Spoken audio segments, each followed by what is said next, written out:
আমি ইসলামী ছাত্র শিবিরের সবাইকে বলতে চাই, এখানে একটু আগেও আমি দেখেছি অনেকে জামাত শিবিরের নাম নিতে হীনমন্যতা বোধ করছেন। কেন? আমরা এই দেশের মানুষ, এই দেশে জামাত শিবির ওপেনলি তাদের প্রোগ্রাম করবে। বাধা যদি কেউ দেয়, আমরা মনে করব সে ভারতের পাঁচাটা গোলাম, ভারতীয় রাজাকারকে দেশের মানুষ ভালোভাবেই মোকাবেলা করতে যাবে। জন্য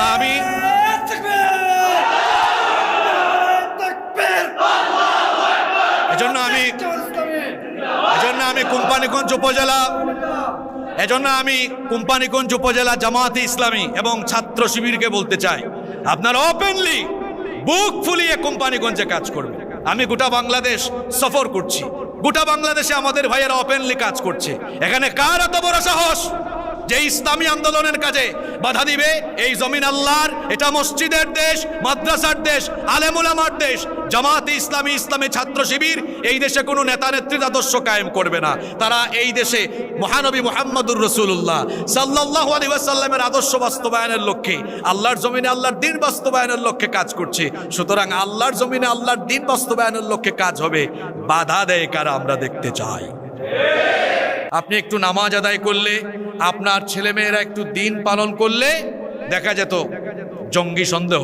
তাদের নাক এত খারাপ হয়ে গিয়েছিল যে ইসলামপন্থীদেরকে দেখলেই তাদের নাকে শুধু জঙ্গি জঙ্গি গন্ধ লাগত। এ ধরনের একটি পরিবেশ বাংলাদেশে আমরা দেখেছি, যেখানে আলেমদের সাথে বেয়াদবি করা হয়েছে। আলেম ওলামারা যখন সত্য কথাগুলো বলেছেন, তাদের কণ্ঠ রোধ করা হয়েছে। কাউকে কণ্ঠ রোধ করাতে না পেরে তাদেরকে জেলখানায় বন্দী করে রাখা হয়েছে। আপনারা আয়না ঘরের নাম শুনেছেন।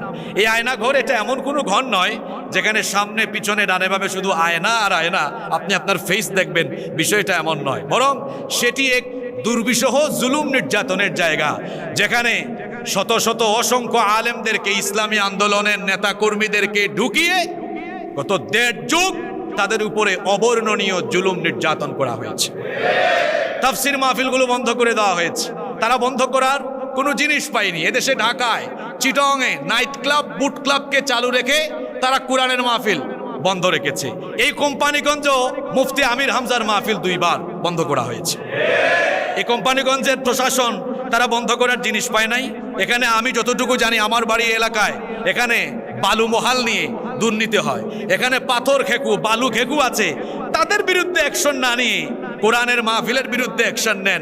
আপনাকে এদেশের জনগণের ট্যাক্সের পয়সায় বেতন দেওয়া হয়। এদেশের সিংহভাগ মুসলমানদের ধর্মীয় চর্চায় বাধা দেওয়ার জন্য বেতন দেওয়া হয় না। আপনাকে বেতন দেওয়া হয়, রেশন দেওয়া হয় উচ্ছৃঙ্খলা, বিশৃঙ্খলা এবং এই দেশের দুর্নীতিকে রক্ষা করে, দুর্নীতিকে দমন করে এই বাংলাদেশকে সাজাবার জন্যই তো আপনাকে বেতন দেওয়া হয়। বন্ধ করার আর জিনিস পায় না। আমরা কিছুদিন আগে আমাকে ছাত্ররা, গত মাসে আমি কোম্পানিগঞ্জে আসলাম, ইসলামী আন্দোলনের ছাত্ররা আমাকে বলল যে আমরা একটি সংবর্ধনার আয়োজন করতে চাই। তো তারা বলছে বাহিরের কোনো জায়গা। আমি বলেছি বাহিরের কোনো জায়গা কেন? এখানে উপজেলা অডিটোরিয়াম এটা দেওয়া হয়েছে। এই উপজেলাতে আমরা যারা বসবাস করি, বিশেষ করে এই দেশ মসজিদ মাদ্রাসার দেশ, এটা আলেম ওলামার দেশ। এখানে যদি ইসলামী ছাত্র শিবিরের ছেলেরা কোনো সংবর্ধনা অনুষ্ঠানের আয়োজন করে, এখানে এমন কে আছে যে তাকে পারমিশন দেবে না? আমি ইসলামী ছাত্র শিবিরের সবাইকে বলতে চাই, এখানে একটু আগেও আমি দেখেছি অনেকে জামাত শিবিরের নাম নিতে হীনমন্যতা বোধ করছেন। কেন? আমরা এই দেশের মানুষ, এই দেশে জামাত শিবির ওপেনলি তাদের প্রোগ্রাম করবে। বাধা যদি কেউ দেয়, আমরা মনে করব সে ভারতের পাঁচাটা গোলাম, ভারতীয় রাজাকারকে দেশের মানুষ ভালোভাবেই মোকাবেলা করতে যাবে।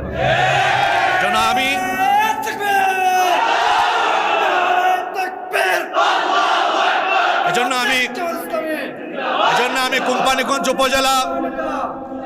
আমি কোম্পানিগঞ্জ উপজেলা জামাতে ইসলামী এবং ছাত্র শিবিরকে বলতে চাই, আপনারা ওপেনলি বুক ফুলিয়ে কোম্পানিগঞ্জে কাজ করবেন। আমি গোটা বাংলাদেশ সফর করছি, গোটা বাংলাদেশে আমাদের ভাইয়েরা ওপেনলি কাজ করছে। এখানে কার এত বড় সাহস যে ইসলামী আন্দোলনের কাজে বাধা দিবে, এই জমিন আল্লাহর, এটা মসজিদের দেশ, মাদ্রাসার দেশ, আলেম ওলামার দেশ। জামাতে ইসলামী, ইসলামী ছাত্র শিবির এই দেশে কোনো নেতা নেত্রীর আদর্শ কায়েম করবে না। তারা এই দেশে মহানবী মুহাম্মদুর রাসূলুল্লাহ সাল্লাল্লাহু আলাইহি ওয়াসাল্লামের আদর্শ বাস্তবায়নের লক্ষ্যে, আল্লাহর জমিনে আল্লাহর দ্বীন বাস্তবায়নের লক্ষ্যে কাজ করছে। সুতরাং আল্লাহর জমিনে আল্লাহর দ্বীন বাস্তবায়নের লক্ষ্যে কাজ হবে, বাধা দেয় কারা আমরা দেখতে চাই। এজন্য আপনাদেরকে বলবো, সাহসিকতার সাথে কাজ করতে হবে। আল্লাহ আমাদের মধ্যে প্রজ্ঞা, মেধা এবং আল্লাহ তাআলা আমাদের মধ্যে সাহসের সঞ্চার করে দিন। বেশি বাড়াবাড়ির পরিণতি ভালো হয় না। গত 1.5 যুগ ধরে বাড়াবাড়ির কারণে কি পরিণতি হলো?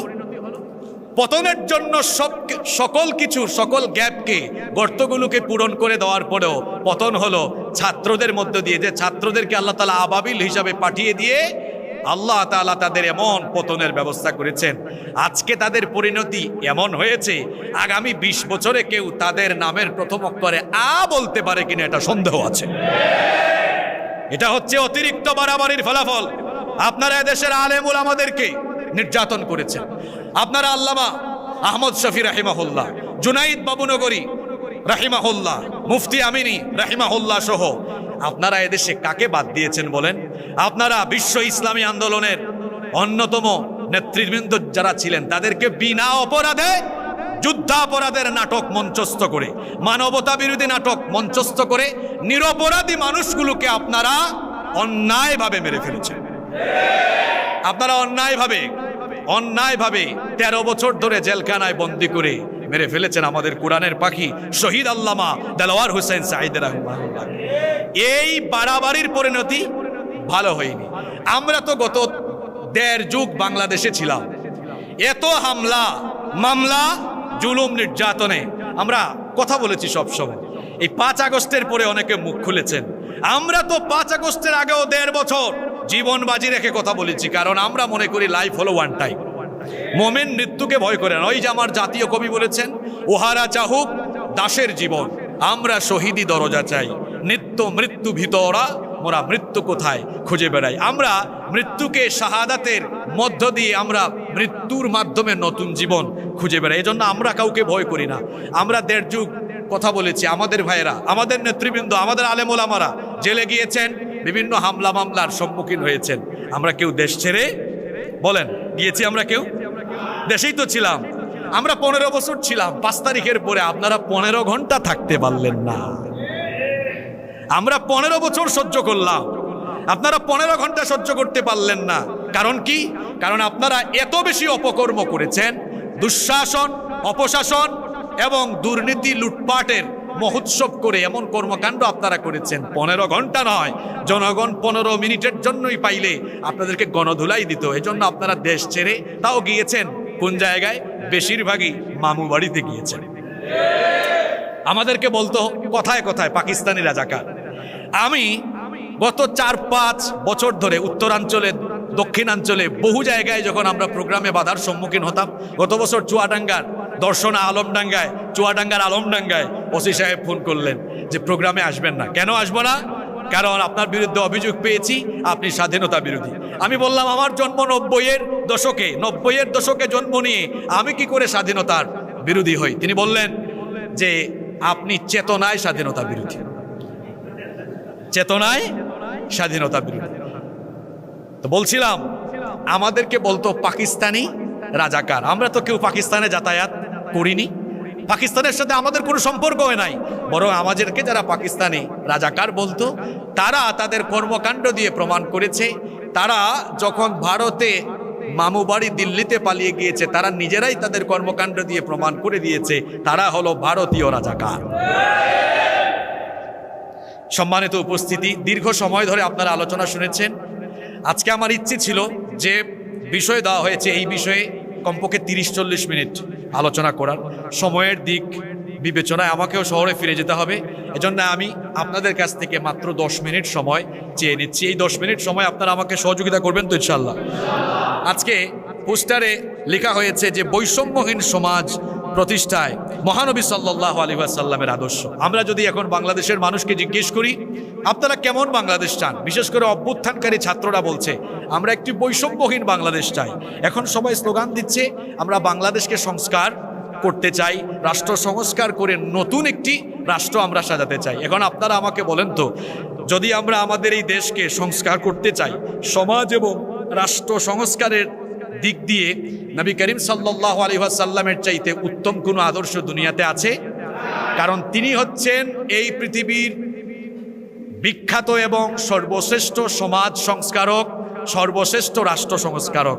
তিনি আরবের একটি বৈষম্যে ঘেরা সমাজ ব্যবস্থাকে পরিবর্তন করে একটি বৈষম্যহীন রাষ্ট্র উপহার দিয়েছিলেন। এটা কোন সমাজ? এটা হচ্ছে সেই সমাজ যেই সমাজের মানুষ এত অসভ্য, এত বর্বর ছিল, যেখানে হানাহানি, মারামারি, কাটাকাটি, বিশৃঙ্খলা, রক্তপাত, নারীদের উপরে নির্যাতন, নারীর প্রতি বৈষম্য, নানা ধরনের অপকর্ম, অর্থাৎ এক কথায় এমন কোনো অপকর্ম, এমন কোনো অন্যায় ছিল না যা সেই সমাজে বিদ্যমান ছিল না।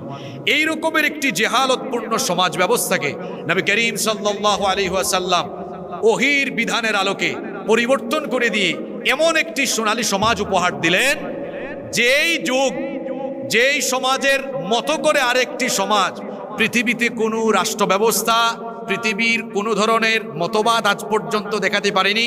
এজন্য তো আমাদের খতিব সাহেবরা জুমার দিলে বলেন যে খায়রুল কুরুরি করনেন সুম্মাল্লাযীনা ইয়ালুনাহুম সুম্মাল্লাযীনা ইয়ালুনাহুম, সর্বশ্রেষ্ঠ যুগ হচ্ছে আমার যুগ, সর্বশ্রেষ্ঠ যুগ হলো রাসূলের যুগ। আপনাদের কোনো সন্দেহ আছে?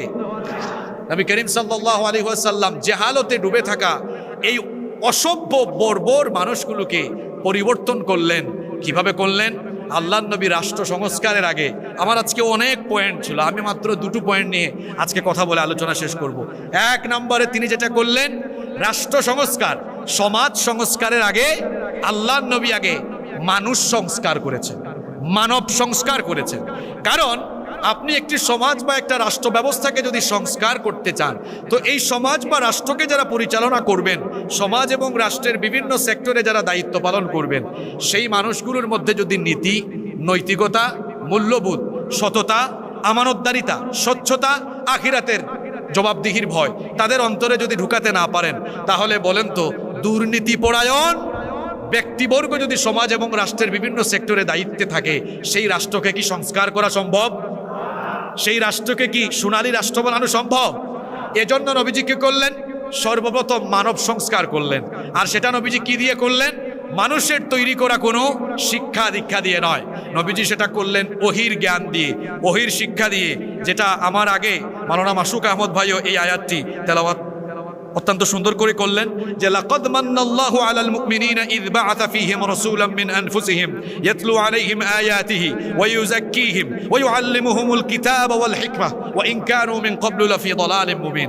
আল্লাহ তাআলা সূরা আলে ইমরানের 164 নম্বর আয়াতে বলছেন, অবশ্যই আল্লাহ মুমিনদের প্রতি অনুগ্রহ করেছেন যখন তিনি তাদেরই মধ্য থেকে তাদেরই একজনকে রাসূল হিসাবে পাঠালেন, যিনি তাদেরকে আল্লাহর আয়াতসমূহ তেলাওয়াত করে শোনালেন, যিনি তাদেরকে আল্লাহর কিতাবের আলোকে পরিশুদ্ধ করলেন, আল্লাহর কিতাবের জ্ঞান এবং হিকমা শিক্ষা দিলেন। ওয়া ইন কানু মিন ক্বাবলু লাফী দালালিম মুবিন, তারা ইতিপূর্বে স্পষ্ট ভ্রান্তিতে, গুমরাহিতে নিমজ্জিত ছিল।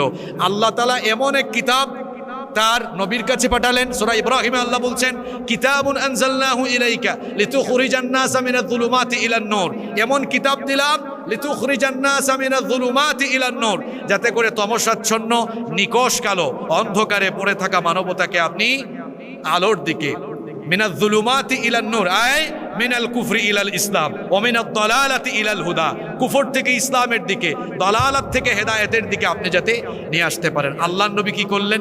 আপনারা একটু খেয়াল করে শুনেন।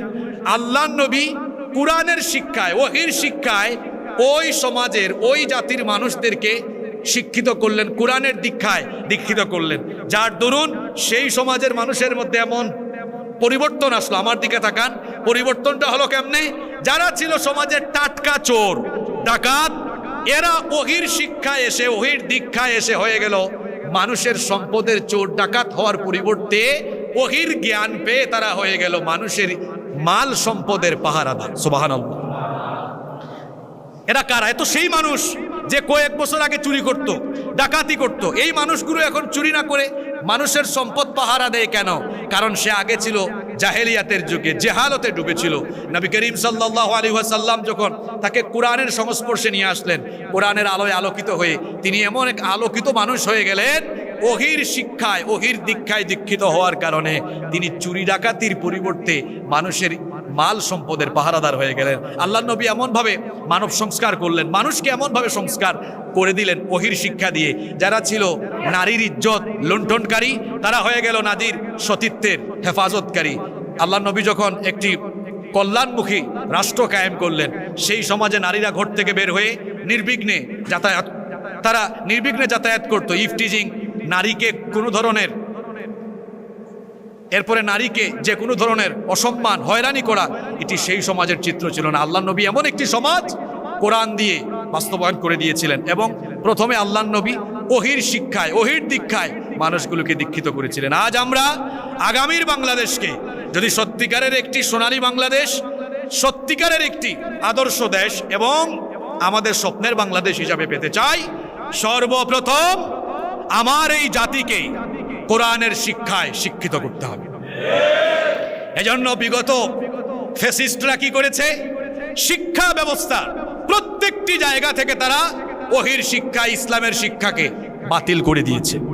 আমাদের শিক্ষা ব্যবস্থায় যদি জাগতিক শিক্ষার সাথে ওহির শিক্ষার সমন্বয় না ঘটে, তাহলে এই শিক্ষা ব্যবস্থা দিয়ে শিক্ষিত হবে, কিন্তু পরিশেষে উচ্চ শিক্ষিত চোর, উচ্চ শিক্ষিত বাটপার আর উচ্চ শিক্ষিত দুর্নীতিবাজ হবে। আপনারা জানেন বাংলাদেশের বিভিন্ন মসজিদে অনেক সময় জুতা চুরি হয়। জুতা চোর, তাকেও আমরা চোর বলি।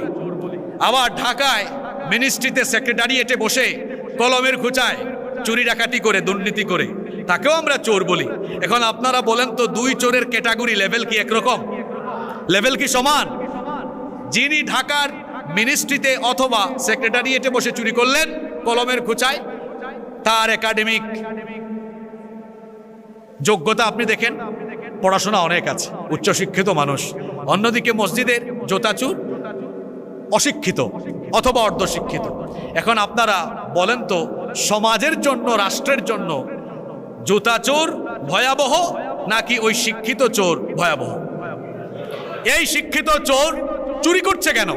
আপনি তার একাডেমিক ট্রান্সক্রিপ্ট হাতে নিয়ে দেখেন, সে বাংলা, ইংরেজি, ভূগোল, ইতিহাস, ইংরেজি, সমাজ, বিজ্ঞান, আইসিটি যা আছে সব সে পড়েছে। তার সিলেবাসে ছিল না কোরআন, তার সিলেবাসে ছিল না হাদিস, তার সিলেবাসে ইসলামকে জানার জন্য, বুঝার জন্য কোনো ধরনের পাঠ্য বই ছিল না। এজন্য তার এই শিক্ষা ব্যবস্থা তাকে শিক্ষিত করেছে, কিন্তু তাকে আদর্শ, নৈতিকতাবোধ সম্পন্ন একজন আদর্শ মানুষ হিসাবে গড়ে তুলতে পারেনি। এজন্য আমরা যদি এই দেশটাকে সত্যিকার অর্থে সংস্কার করতে চাই, মানুষকে কোরআনের আলোয়, কোরআনের শিক্ষায়, ওহির দীক্ষায় দীক্ষিত করতে হবে। সেটা আমরা কিভাবে করব?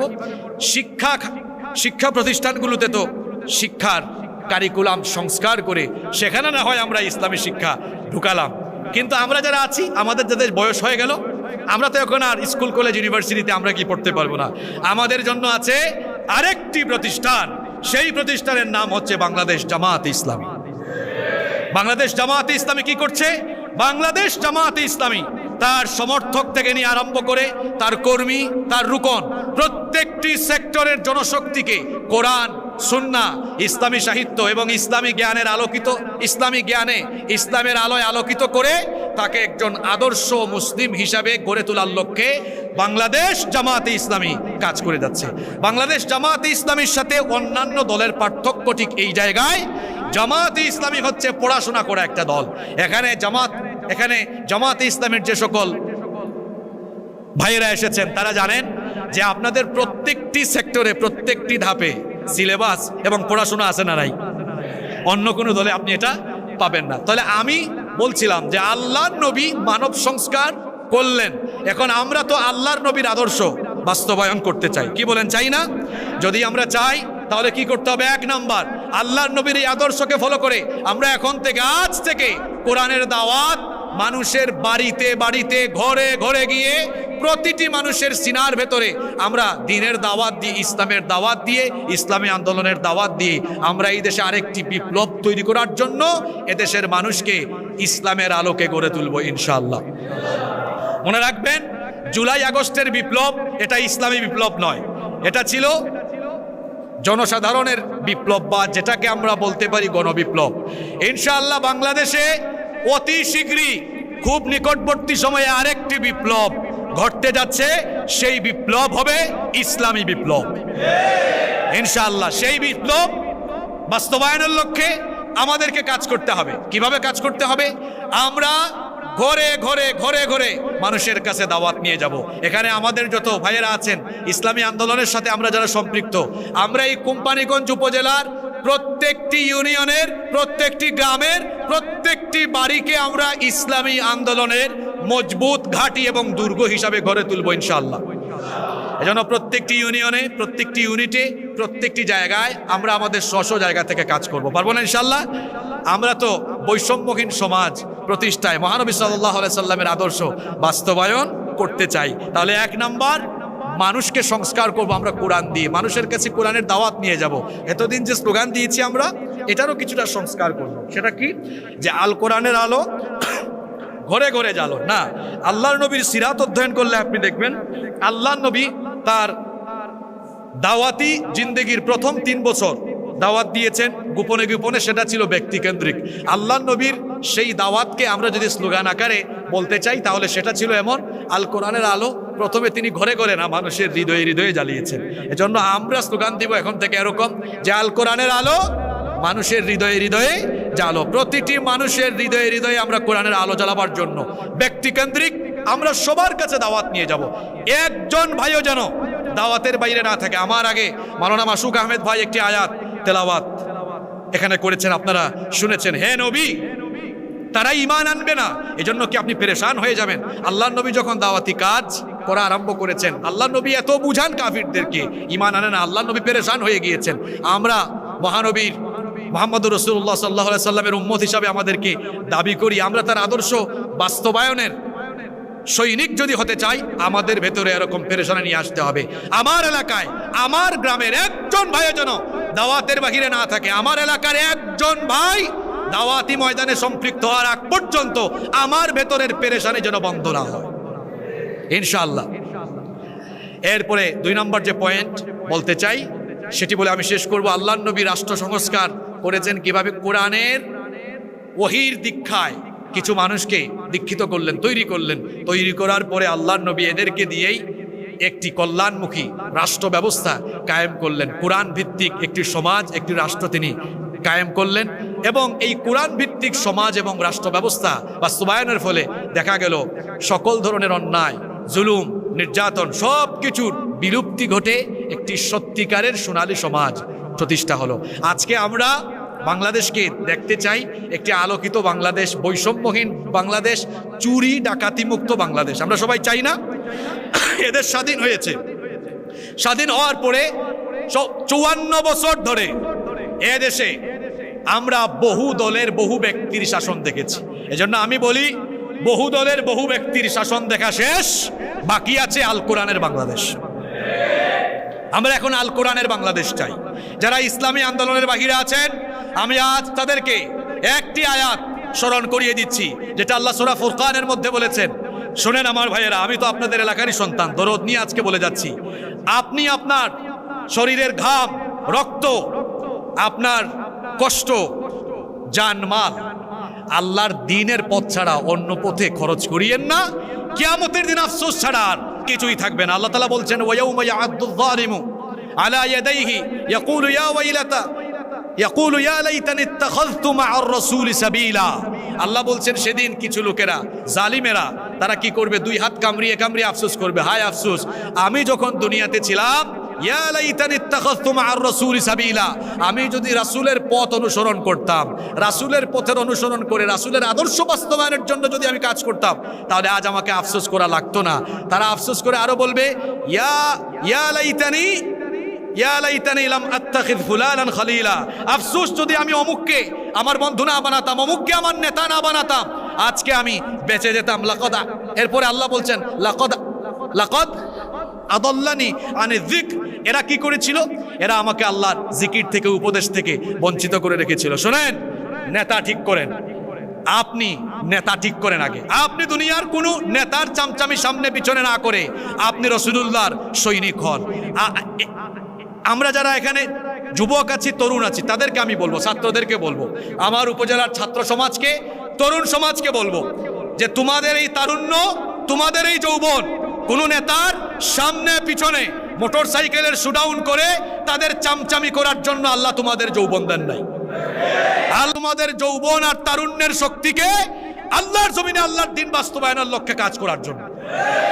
এজন্য আমি বলছি এগুলো পরিত্যাগ করো। যদি পরিত্যাগ না করো, আমি তোমাকে সূরা ইব্রাহিমের সেই আয়াত স্মরণ করিয়ে দিচ্ছি। ছাত্র এবং যুবকরা, আপনারা আমাকে মনোযোগ দিয়ে শুনবেন। আল্লাহ বলছেন সেই দিন ভণ্ড নেতা কর্মীদের কিয়ামতে সাক্ষাৎ হবে। সাক্ষাতে কি হবে?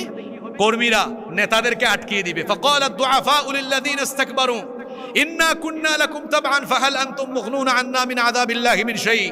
তারা আটকে দিয়ে বলবেন, নেতাজি দাঁড়ান, কথা আছে আপনার সাথে। কি কথা? ইন্না কুন্না লাকুম তাবআন। শোনেন, কোরআনে কারীমে আল্লাহ তাআলা এত ওপেনলি কথা বলে দেওয়ার পরেও আপনার মগজে যদি না ঢোকে, তাহলে তো আর কিছু বলার নাই। তাহলে বুঝবো ওই মাথায় শয়তান পেশাব করে দিয়েছে। এত সোজা কথা আপনার মাথায় ঢুকে না কেন? আল্লাহ বলছেন, তারা বলবে ইন্না, নিশ্চয়ই, কুন্না, আমরা, লাকুম তাবআন, তোমাদের অনুসারী ছিলাম, তোমরা যা বলেছো তাই করেছি, তোমাদের কথা আমরা মেনেছিলাম, তোমাদের জন্য অনেক চামচামি করেছি, তোমাদের কথা শোনার কারণেই তো অপকর্ম করে আজকে তোরাও জাহান্নামী, আমরাও জাহান্নামী। দুনিয়াতে আমরা তোদের পক্ষে কাজ করে অপকর্ম করলে তোরা আমাদের জিম্মাদারি নিয়ে আমাদেরকে অনেক সময় বাঁচিয়ে আনতি। এখন তোদের কাছে প্রশ্ন হলো, ফাহাল আনতুম মুগনুনা আন্না মিন আযাবিল্লাহি মিন শাই। আজকে আল্লাহর আযাব থেকে রক্ষা করার জন্য কোনো কিছু করতে পারবে নাকি? কোনো জিম্মাদারির ব্যবস্থা করতে পারবে? জোরে বলেন, পারবে? নেতারা তখন বলবে, ক্বালু লাউ হাদানাল্লাহু লাহাদাইনাকুম। দেখেন নেতা কি বলছে, আল্লাহ যদি আমাকে হেদায়েত দিতেন, তোমাকেও আমি হেদায়েত দিতাম। এ তো হেদায়েতহীন। নেতার সামনে পিছনে আপনি দৌড়াচ্ছেন। এবার নেতা তার কর্মীকে বলবে, সাওয়াউন আলাইনা আজাজিআনা আম সাবারনা মা লানা মিন মাহিস। আজ তোমরা ধৈর্য ধরো, চিৎকার চেঁচামেচি করো, লাফালাফি করো, আর যাই করো না কেন, আজকে নেতা কর্মী উভয়ের অবস্থা জাহান্নামে, সাওয়া, সমান সমান। কর্মীরা বলবে, না, এটা কখনোই হতে পারে না, আমরা এটা মেনে নিব না। আল্লাহ তাআলা বলবেন, তোমরা কি মানো না? তখন কর্মীরা বলবে, আল্লাহ, আমাদের নেতারা যা বলছে আমরা এটা মানি না। আল্লাহ বলবেন, তোমরা কি চাও? তারা বলবে, আমরা আমাদের নেতাদের বিরুদ্ধে আপনার কাছে দুইটা অভিযোগ পেশ করে দুইটা জিনিস চাই। কয়টা জিনিস? দুইটা জিনিস। এক নাম্বার হচ্ছে, ইন্না আতানা সাদাতানা ওয়া কুবারানা ফাআদাল্লুনা সাবিলা। আমরা এদের অনুসারী ছিলাম, এরা আমাদের নেতা ছিল, আমরা এদের অনুসরণ করে চলতাম। ফাআদাল্লুনা সাবিলা, এরা আমাদেরকে পথভ্রষ্ট করে দিয়েছিল। সুতরাং আপনার কাছে চাওয়া হলো এক নাম্বার, নাজআলহুমা তাহতা আকদামিনা লিয়াকুনা মিনাল আসফালিন। দুনিয়াতে আমরা সামনে পিছনে চামচামি করেছি, তারা স্টেজে বসতো আর আমরা সামনে দিয়া বসতাম। আল্লাহ আজকে একটু সামনে দেন এগুলারে। নাজআলহুমা তাহতা আকদামিনা, আজ এদের বুকের উপরে আমরা পাড়া দিয়ে এদেরকে পদদলিত করে লিয়াকুনা মিনাল আসফালিন, তারপরে জাহান্নামে যাব। নেতা তার কর্মীর পাড়া খাবে। আল্লাহু আকবার। এটা এক নাম্বার চাওয়া। দুই নম্বরে কর্মীরা অভিযোগ করবে, আল্লাহ, এরা বলছে আযাব নাকি আজকে জাহান্নামে সমান সমান হবে না। আমরা চাই, রব্বানা আতিহিম দিআফাইন মিনাল আযাবি ওয়ালআনহুম লা'নান কাবীরা। আজকে আমাদেরকে জাহান্নামে যে আযাব দেওয়া হবে, আমাদের নেতাগুলোকে আপনি আযাবের ডবল করে দেন। কথাগুলো আমার বানানো না আল্লাহর কোরআনের? এখানে যত মানুষ উপস্থিত আছেন, এই আয়াত যদি আপনার কর্ণকুহর দিয়ে ঢুকে হৃদয়ের ভেতরে গিয়ে আপনার যদি উপলব্ধি আসে, আমি আপনাকে অনুরোধ করব, আজ থেকে তথাকথিত নেতার অনুসরণ বাদ দেন। আপনার জন্য সর্বশ্রেষ্ঠ আদর্শ হচ্ছেন মুহাম্মাদুর রাসূলুল্লাহ সাল্লাল্লাহু আলাইহি ওয়াসাল্লাম। কোন নেতাদের সামনে পেছনে আপনারা ঘুরঘুর করেন, যারা কর্মীর একটু বিপদ দেখলেই পালিয়ে যায়? কর্মীদেরকে বিপদের উপরে ফেলে দিয়ে নেতারা পালিয়ে যায়, যায় কি যায় না? আপনি তো মুহাম্মাদুর রাসূলুল্লাহ সাল্লাল্লাহু আলাইহি সাল্লামের আদর্শের অনুসারী হবেন। আপনারা কি বাংলাদেশে কখনো আলেম উলামাদের বিভিন্ন ইসলামপন্থী দল আছে, অনেক আলেম উলামা আছেন, আপনারা কি দেখেছেন ইসলামপন্থী দলের লোকেরা তাদের কর্মীদেরকে রেখে চলে গিয়েছে? আপনারা দেখেছেন কখনো?